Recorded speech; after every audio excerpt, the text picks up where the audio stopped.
Gedung megah di jantung Jakarta itu berdiri kokoh, seperti benteng, dingin, elegan, tak tersentuh. Di salah satu lantainya yang paling tinggi, seorang pria berdiri menatap lampu kota. Menikahlah dalam waktu 3 hari, atau warisan ini akan diberikan kepada yayasan, ujar pengacara itu, menyerahkan dokumen dengan suara yang datar. Adrian Raka Mahendra, 33 tahun, pewaris tunggal Mahendra Group, hanya tersenyum tipis.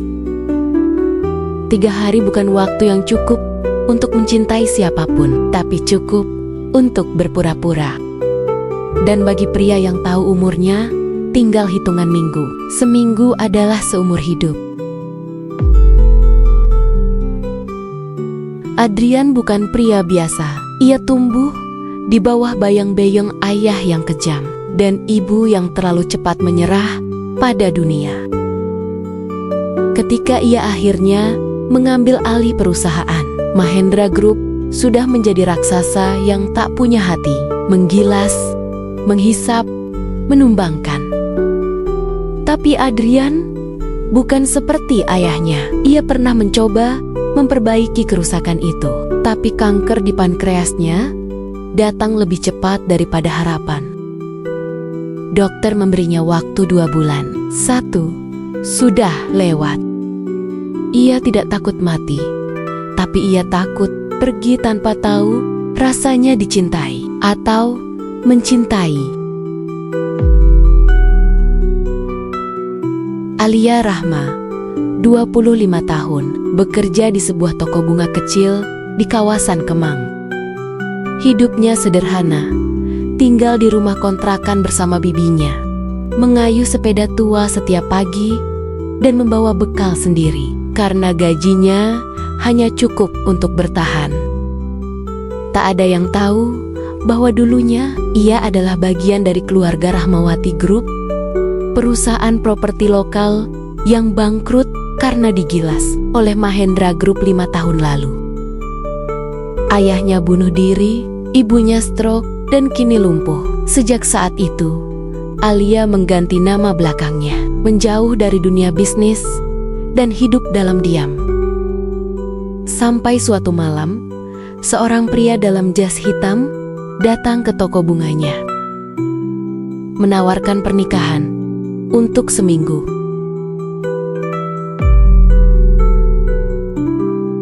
Mereka menikah di catatan sipil tanpa pesta, hanya tangan yang dingin dan tatapan yang sama-sama kosong.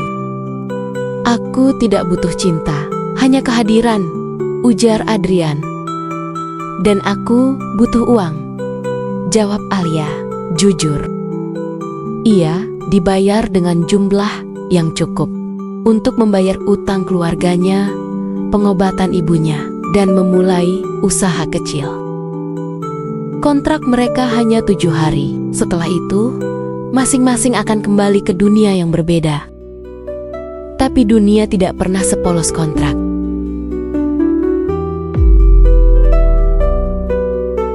Adrian membawanya ke rumah lama ibunya di kawasan Puncak. Villa tua berarsitektur kolonial, tersembunyi di antara kabut dan hutan pinus. Di sanalah mereka menghabiskan bulan madu seminggu mereka. Alia memasak untuknya. Mereka membaca buku di teras, menonton film lama, dan kadang-kadang tertawa tentang hal-hal remeh. Setiap malam, Adrian menulis surat di ruang kerjanya, surat yang tidak pernah ia berikan. Dan Alia mulai bertanya-tanya, siapa sebenarnya pria ini? Mengapa matanya selalu tampak lebih sedih dari senyumnya? Pada malam kelima, Alia memergoki Adrian muntah darah di kamar mandi. Alia panik, tapi Adrian hanya tersenyum. "Aku tidak akan hidup lebih lama dari kontrak kita," katanya tenang. Alia tidak bisa berkata apa-apa. Ia duduk di samping ranjang, menatap langit-langit, sambil mencoba menahan air mata. "Apa kau menikah hanya untuk mati tidak sendirian, tanyanya. Akhirnya, Adrian mengangguk pelan, dan mungkin untuk tahu rasanya dicintai, walau pura-pura. Alia tidak menjawab. Ia hanya menggenggam tangannya dan tidak melepaskannya malam itu. Pada hari ke-7, Adrian pingsan dan dibawa ke rumah sakit. Kondisinya memburuk.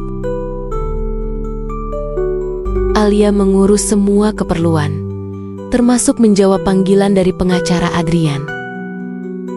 Di sanalah ia tahu, Mahendra Group adalah perusahaan yang menghancurkan Rahmawati Group. Adrian, anak dari pria yang membuat ayahnya bunuh diri. Lelaki yang ia nikahi adalah musuhnya. Namun, saat ia membuka lemari pribadi Adrian, ia menemukan ratusan kertas surat-surat. Semua ditujukan padanya.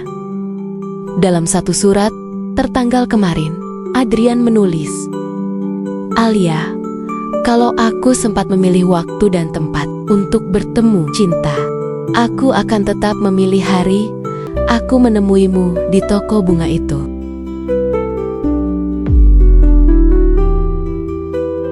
Adrian meninggal seminggu setelah hari pernikahan mereka.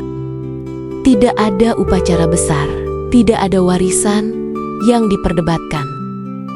Ia hanya meninggalkan satu rumah tua, surat-surat, dan nama Alia dalam testamen sebagai satu-satunya yang berhak atas villa kecil di puncak, bukan karena cinta, tapi karena kenangan.